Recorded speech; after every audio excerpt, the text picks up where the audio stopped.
একদিকে পরাধীন দেশের মুক্তির বাসনায় তিনি লিখেছেন অজস্র দেশাত্মবোধক কবিতা, অন্যদিকে শোষিত নিপীড়িত মানুষের সপক্ষে, সামাজিক অন্যায়ের বিরুদ্ধে এবং হিন্দু মুসলমানের সম্প্রীতি রক্ষার সপক্ষে কবি কাজী নজরুল ইসলাম বারবার তাঁর লেখনীকে চালিত করেছেন।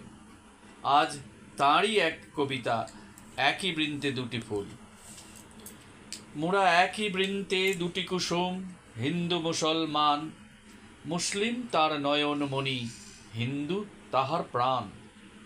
এক সে আকাশ মায়ের কোলে, যেন রবি শশী দোলে, এক রক্ত বুকে তোলে, এক সে নারীর টান। এক সে দেশের খাইগো হাওয়া, এক সে দেশের জল, এক সে মায়ের বক্ষে ফলে, একই ফুল ও ফল।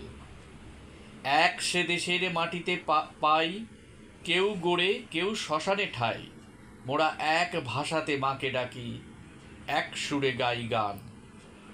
চিনতে নেড়ে আধার রাতে, করি মোরা হানাহানি, সকাল হলে হবে রে ভাই, ভাইয়ে ভাইয়ে জানাজানি।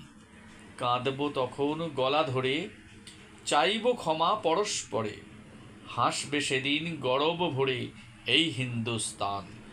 মোরা এক বৃন্তে দুটি কুসুম, হিন্দু মুসলমান।